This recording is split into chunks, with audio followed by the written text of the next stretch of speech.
Assalamualaikum warahmatullahi wabarakatuh. Eh, Kali ini saya akan menyampaikan tutorial penggunaan eh, aplikasi C++ sebagai bagian dari implementasi penyerapan mata kuliah algoritma struktur data ke dalam sebuah aplikasi ya, untuk implementasi dalam sebuah pemecahan masalah. Baik, sebelum kita masuk lebih jauh tentang source code atau sintaks-sintaks yang ada di dalam C++, sebelumnya saya sampaikan dulu bahwa untuk aplikasi yang digunakan dalam praktikum ini adalah menggunakan Borland C++, dan yang ada di layar monitor ini adalah Turbo C++ Borland versi 5.2. Teman-teman mahasiswa nanti menyesuaikan versi dari aplikasi yang digunakan dan tidak berbeda jauh seperti aplikasi dev C++, hanya menambahkan beberapa sintaks tambahan untuk supaya programnya bisa dijalankan. Baik, nanti saya sampaikan berikutnya. Oke, sebelumnya saya sampaikan dulu beberapa fitur-fitur yang ada di dalam Turbo C++.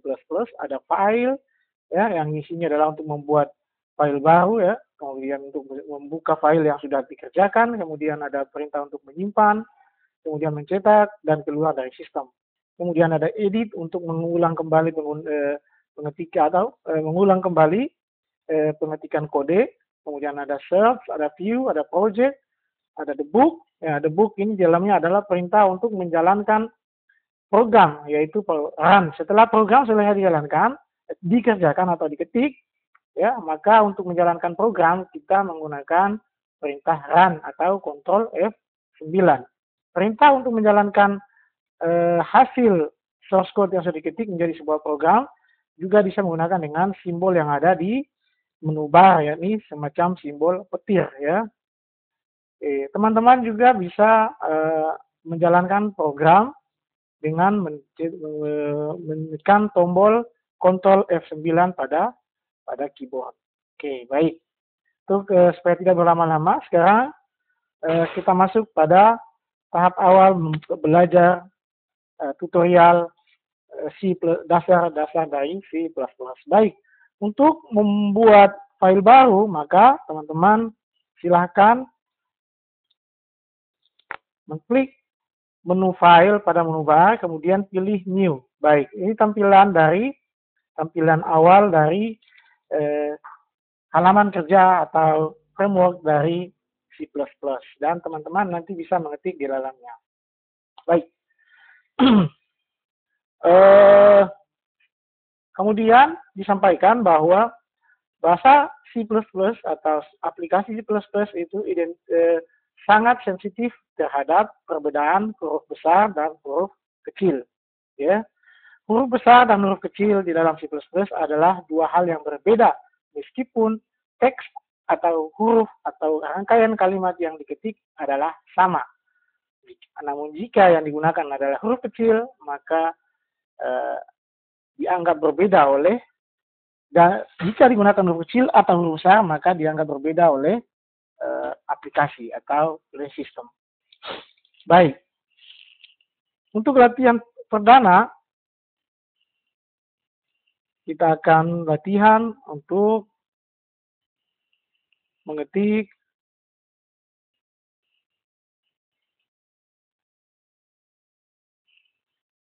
latihan dasar. Kita akan mengetik perintah untuk mencetak tulisan hello world ke layar. Baik.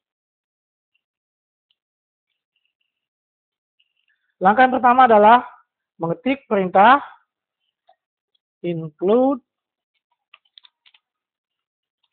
QStream .h. Include QStream .h adalah bagian judul atau header dari C++ dan fungsinya adalah sebagai preprocessor atau library untuk supaya program itu nanti disimpan, kemudian dijalankan melalui library yang sudah tersimpan dalam C++. Ya. Bagian header ini menyesuaikan dari apa yang mau dikerjakan, ya. Jadi ada IOStream, ada Conio, ya, ada Human EP, ya. Ya, jadi bagian library itu sangat banyak. Kemudian kita tambahkan lagi include Conio.h. Kemudian kita masuk ke bagian utama dari C++, ya, ketik void main, kemudian diikuti dengan kurung tutup kurung. Kemudian kita masuk ke bagian deklarasi atau ya penyampaian deklarasi atau pernyataan yang dimulai dengan kurung kurawal buka. Kemudian kita tambahkan baris komentar. Baris komentar ini tidak berfungsi, ya. Dia hanya memberikan informasi. Makanya tandanya warna biru, kemudian ditambahkan dengan backslash sebanyak 2 kali di belakang. Maka baris kode itu tidak berfungsi.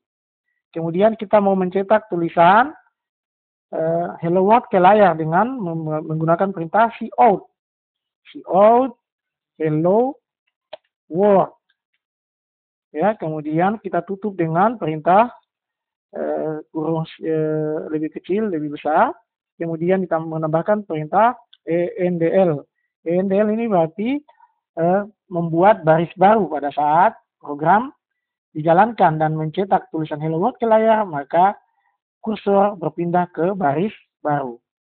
Kemudian ditutup dengan sintaks get, ya, kode get, sintaks titik koma, ya. Titik koma itu untuk mengakhiri perintah dari sebuah baris program. Kemudian kita tambahkan GTCH, ya. Untuk sebagai GTCH itu adalah kode untuk menyampaikan bahwa program sudah selesai untuk dikerjakan, ya. Get mengambil ya, program selesai, sudah selesai dikerjakan. Kemudian ditutup dengan kurung kurawal. Baik, kita coba menjalankan program ini. Ya, program berhasil dijalankan dan mencetak tulisan hello world.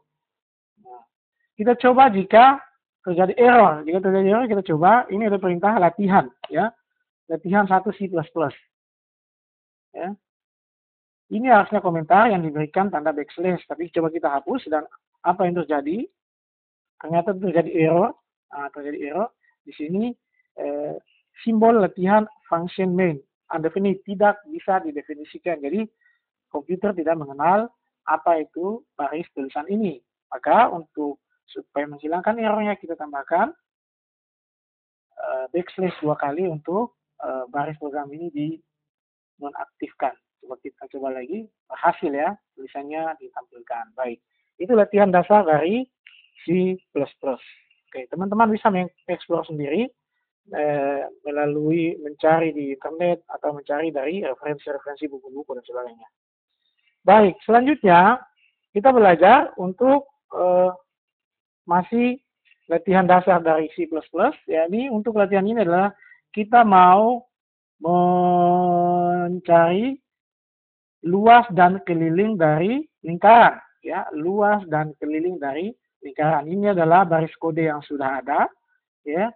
Kita mulai dari judul, bagian judul sama dengan awal tadi, include conio.h, include IOStream.h. Ini berarti menunjukkan bahwa file-file ini sudah berada di dalam preprosesor. Kemudian void main, kemudian di sini bagian utama dari program. Kemudian yang berikut kita menjelaskan sedikit tentang maksud dari baris kode yang ada ini. Baik, di sini ada konstanta, ya, konstanta yang namanya const. Kenapa konstanta? Karena di sini ada nilai pi. Nilai pi dalam bentuk bilangan pecahan 3,14. Nah, 3,14 adalah nilai konstanta, di mana nilai yang tidak akan berubah. Maka dalam pendefinisiannya dia menggunakan konstanta.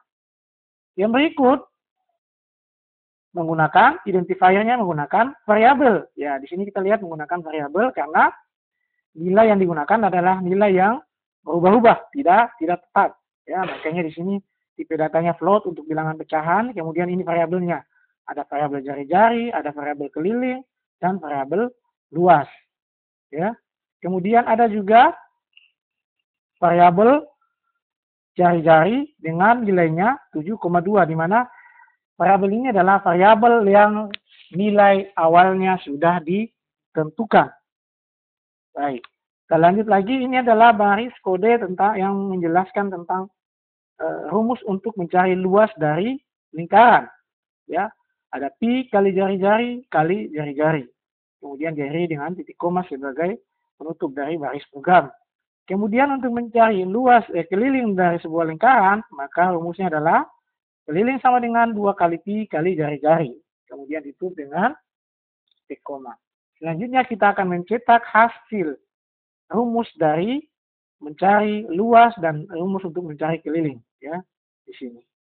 Kemudian luas ini diturunkan dari sini, ya. Keliling, luas ini diturunkan dari sini, keliling adalah turunan dari rumus ini. Nah, jika kita salah dalam menggunakan, saya contohkan di sini luas diawali dengan huruf kecil, saya buat di sini huruf besar. Kemudian keliling di sini huruf kecil, saya buat huruf besar. Ini mau membuktikan bahwa C++ itu sensitif terhadap huruf kecil dan huruf besar. Kemudian kita coba jalankan. Program error. Kita cek errornya di mana ya. Sini dia kasih tahu bahwa undefinite simbol luas in function main. Nah, dia kasih tahu bahwa dia tidak bisa mendefinisikan fungsi dari simbol luas karena tidak terbaca. Ya, hal itu disebabkan karena apa? Karena dia sensitif terhadap huruf kecil dan huruf besar. Kita kembalikan ke huruf kecil semuanya. Kemudian kita coba jalankan. Berhasil. Program berhasil dijalankan dan ini adalah tampilan untuk mencari luas dan keliling dari lingkaran. Baik, kita coba lagi latihan-latihan yang lain.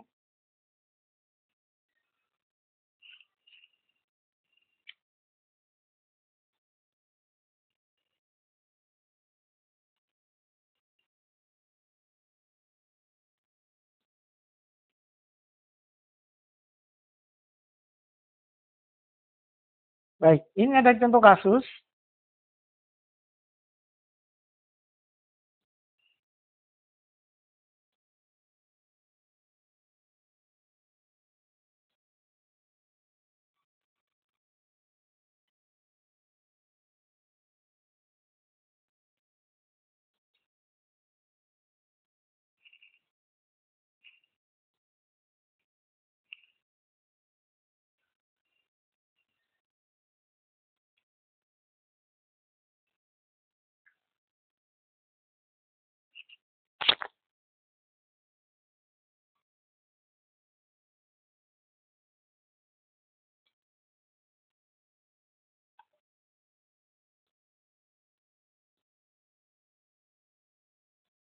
Kita masuk ke contoh kasus berikutnya adalah contoh kasus percabangan, ya. Percabangan atau seleksi yang merupakan struktur dasar dari algoritma, ya. Ini ada percabangan dan perulangan serta sequence. Nah, di sini adalah contoh kasus percabangan atau seleksi. Percabangan atau seleksi itu memiliki beberapa turunan, yakni dalam percabangan mengenal yang namanya if, ya, if then. Jadi jika maka. Kemudian ada juga if then else, ya. If then itu pilihannya ada cuma satu, ya. Jika pilihan tidak memenuhi syarat atau kondisi, maka pilihan tidak akan ditampilkan. Dan jika pilihan memenuhi syarat, maka pilihan dikerjakan. Kemudian yang kedua, ada yang namanya if then else. If then else itu ada dua pilihan atau lebih yang ada di dalam struktur kondisi. Dan jika kondisi satu memenuhi syarat, maka kondisi yang kedua diabaikan. Dan sebaliknya, jika kondisi satu tidak memenuhi syarat, maka kondisi yang lain yang dijalankan. Itu if then else. Kemudian ada lagi if then else, if yang nested if atau if yang isinya banyak, ya. If-nya sangat banyak. Jika ada banyak seleksi. Kemudian yang berikut ada lagi yang namanya switch case. Ya, jadi di dalam struktur dari seleksi atau percabangan itu ada if then else, dan if nested serta switch case. Baik, untuk latihan pertama kita coba mengerjakan program untuk seleksi terhadap usia. Ya, kita mau seleksi usia. Di sini jika usianya memenuhi syarat, maka jika usianya kurang dari 17 tahun, maka dia tidak boleh menonton bioskop. Dan jika Anda memasukkan angka di atas 17 tahun, maka tidak ada perintah apapun yang akan dijalankan. Baik, kita mulai. Ya, di sini diawali dengan tipe data integer untuk variabel yang namanya usia. Ya, karena usia ini angka, maka menggunakan tipe data integer. Tipe data integer untuk menampung data yang bertipe angka. Kemudian ada perintah CLSCR, yaitu perintah untuk membersihkan layar atau clear screen. Pada saat program dijalankan, layar dibersihkan, kemudian menampilkan hasil. Kemudian ada perintah cout. Cout ini adalah perintah untuk memasukkan angka yang mau dimasukkan atau yang diinginkan. Ya, baik. Kemudian cin, ya biasanya cout kalau diikuti cin maka library-nya adalah IOStream. Nah, library yang digunakan adalah IOStream karena ada perintah menginput data. Ya, kalau latihan sebelumnya tadi tidak ada data yang diinput, sistem langsung mencetak informasi yang ada di dalam baris kode. Tapi kalau menggunakan IOStream, kemudian diikuti dengan cout dan cin, maka ada perintah untuk menginput data. Baik, cin di sini fungsinya apa? Untuk mencetak angka yang diinput oleh pengguna. Kemudian di sini ada perintah seleksi, di mana seleksinya menyatakan bahwa if usia kurang dari 17 tahun, maka kondisinya adalah Anda tidak boleh menonton bioskop. Dan jika usianya 17 tahun ke atas, maka sistem tidak akan menampilkan apapun. Oh, baik, kita coba program ini dijalankan. Oke, saya masukkan usia Anda adalah 17 tahun. Sistem tidak menampilkan apa-apa, ya, karena syarat tidak memenuhi. Baik, sekarang kita coba dengan menggunakan perintah dengan masukkan angka yang memenuhi syarat. Berarti karena usia di bawah 17 tahun, maka saya masukkan di sini 16. Hasilnya ditampilkan. Anda tidak boleh menonton bioskop. Nah, itu contoh if then. Jadi if then itu jika syarat termenuhi maka kerjakan, syarat tidak memenuhi maka tidak ada yang dikerjakan. Baik, selanjutnya kita mencoba menggunakan if then else.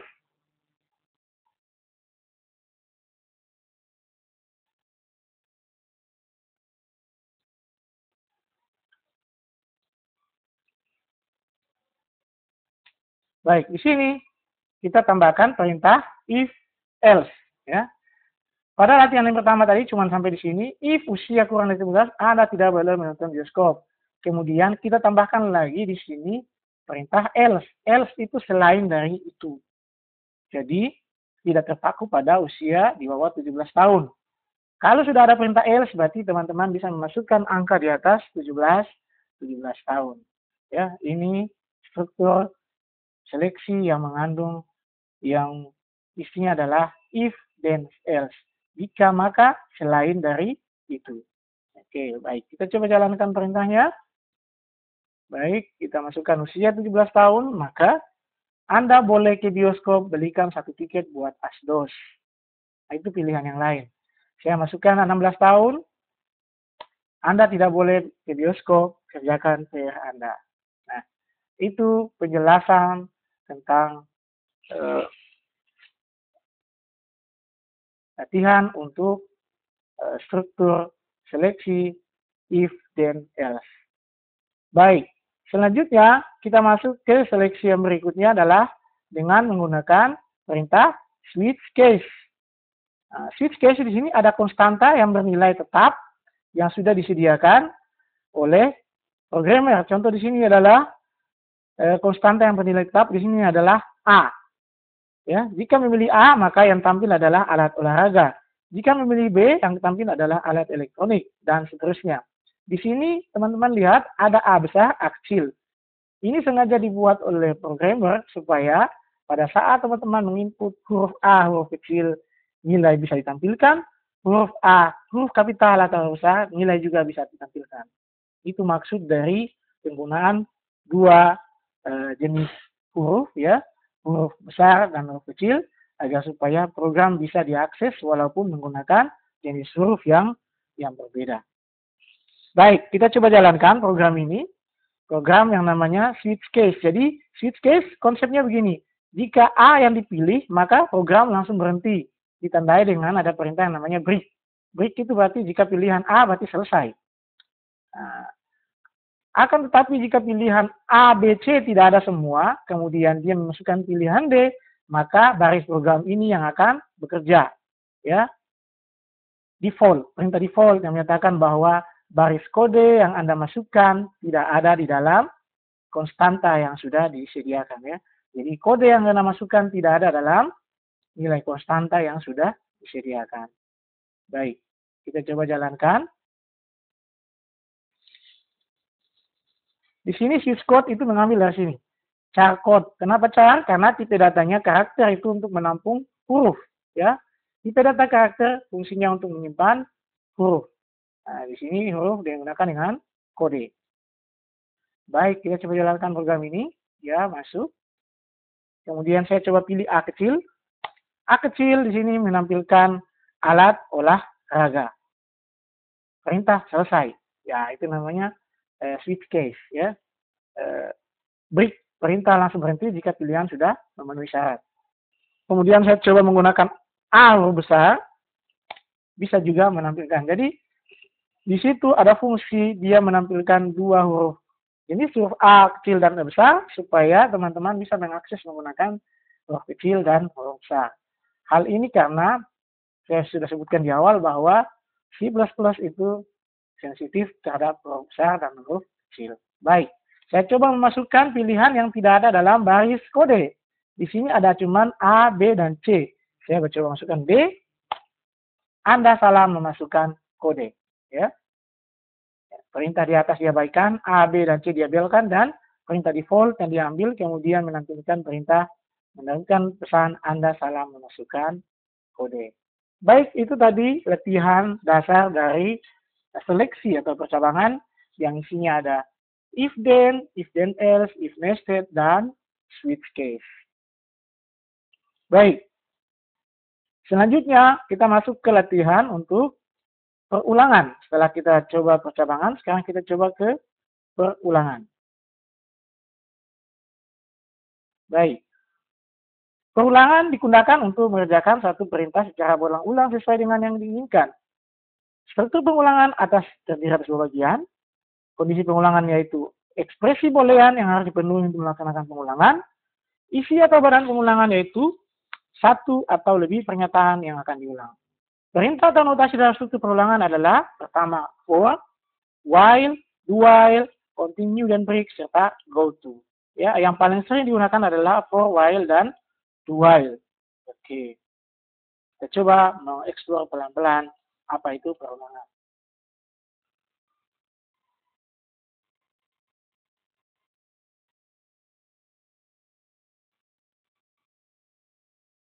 Baik, kita coba melihat contoh baris kode atau sintaks dari perulangan. File, new, kemudian di sini saya coba masukkan.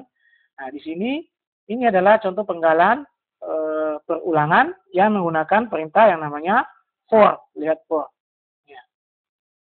Baik, kita mulai dari atas.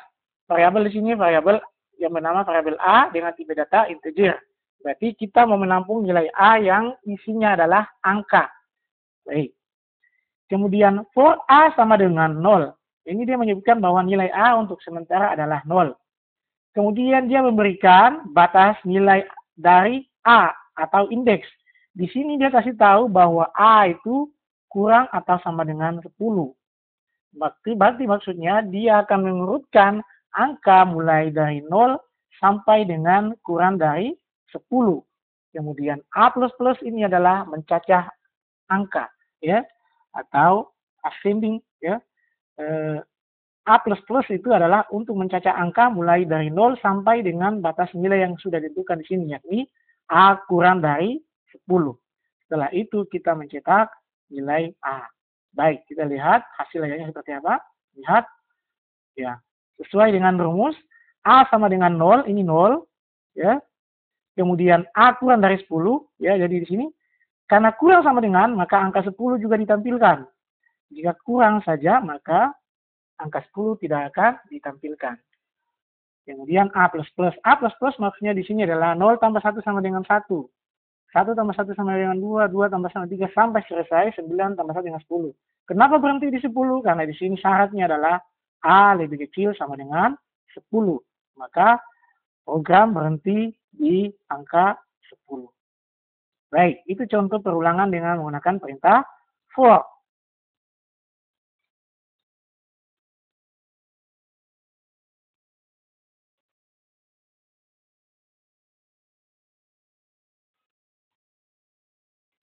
Kemudian kita coba masuk ke latihan berikut, yaitu menggunakan struktur while. Bagian dari perulangan, tapi dengan model perulangan yang berbeda. Nah, di sini kita menggunakan perintah while. Ini adalah judul program konversi angka ke huruf. Ya, masukkan angka. Di sini kita disuruh untuk perintah memasukkan angka. Kemudian tipe data integer angka dengan i. Jadi di sini ada dua variabel, variabel angka dengan variabel i dengan tipe data integer. Kemudian ada variabel huruf dengan tipe data char. Jadi pada latihan ini adalah kita mau mengkonversi angka menjadi sebuah huruf. Baik. Sekarang kita jalankan. Kita coba jelaskan satu-satu. Di sini dideklarasikan i sama dengan 1, huruf sama dengan a. Kemudian saatnya while i lebih kecil sama dengan angka. Cout i huruf endel, kemudian i++, kemudian huruf plus. Di sini dia kasih tahu while i lebih kecil sama dengan angka, maka syarat memenuhi dan sistem berhenti dan menampilkan hasil ke layar. Huruf plus adalah dia menambahkan urutan dari huruf. Kemudian i++ adalah dia menambahkan jumlah dari huruf. Ya, huruf plus menambahkan urutan dari huruf. Kemudian i++ adalah mengurutkan jumlah dari angka. Baik, kita coba jalankan programnya. Lihat, kita coba masukkan angka 2. Ya, 2 maka nilainya B. Karena 1 tadi nilainya adalah A. Kemudian kita coba masukkan angka lagi 5. Maka 5 adalah E. Ya. Jadi di sini adalah mengurutkan abjad mulai A sampai Z. Kemudian angka menyesuaikan huruf yang ada di sampingnya. Jika Anda masukkan 2 maka B. Kenapa B? Karena 1 adalah A. Nah, itu saja. Jadi syarat dari while i lebih kecil sama dengan angka. I lebih kecil sama dengan angka itu maksudnya begini, jika kita memasukkan angkanya 5, maka i-nya muncul 1, 2, 3, 4, 5. Batasnya sampai dengan 5 saja. Saya coba masukkan i lebih kecil sama dengan 10. Maka yang muncul seperti ini. Ya. Baik. Itu contoh latihan menggunakan while. Selanjutnya,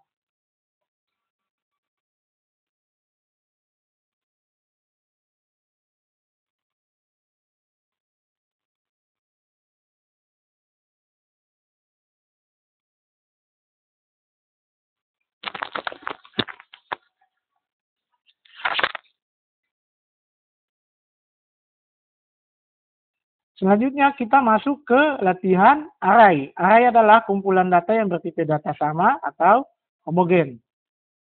Baik, kita coba latihan array.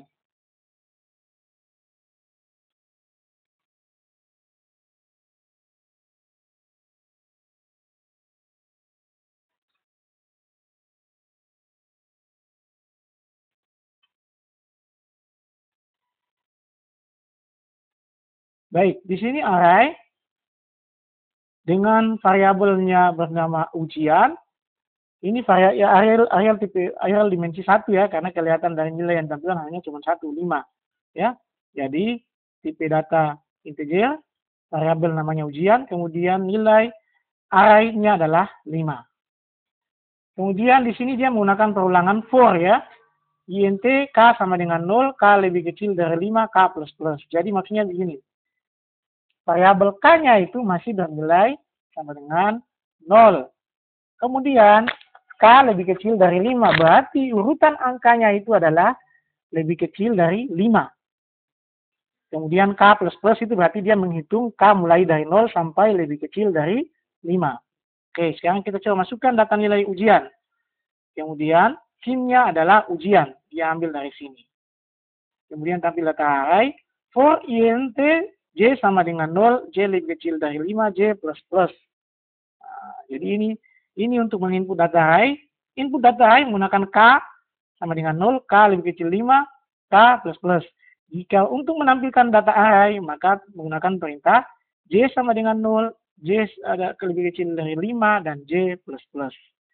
Cout mencetak data nilai ujian, ya, mengambil nilai j, kemudian ujian. Baik, kita coba menjalankan program ini. Kita coba masukkan data nilainya. Di sini disebutkan ada 5. Ya, sesuai dengan syarat di sini adalah 5. Kita masukkan 5.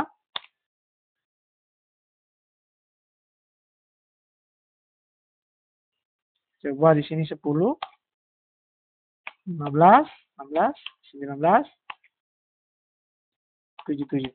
Tercetak ya. Dia langsung mencetak, itu namanya perulangan seperti itu. Dia langsung mencetak 5, 10, 16, 19, 7, 77. Ya. Kita coba bisa tambahkan di sini perintah clscr. clscr. Apa yang terjadi?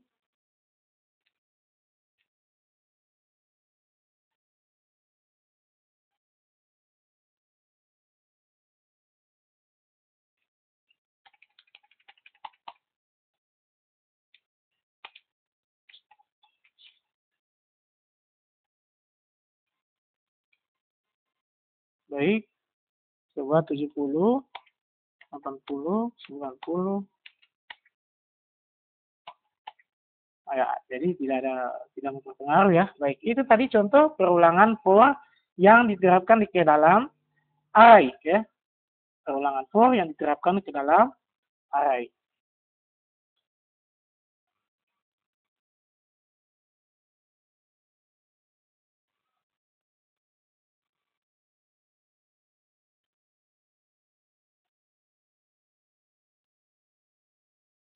Baik, itu mungkin tutorial dasar C++ yang bisa disampaikan pada pertemuan hari ini. Dan kita akan membuat tutorial-tutorial berikutnya untuk materi-materi yang berbeda. Sekian, Assalamualaikum warahmatullahi wabarakatuh.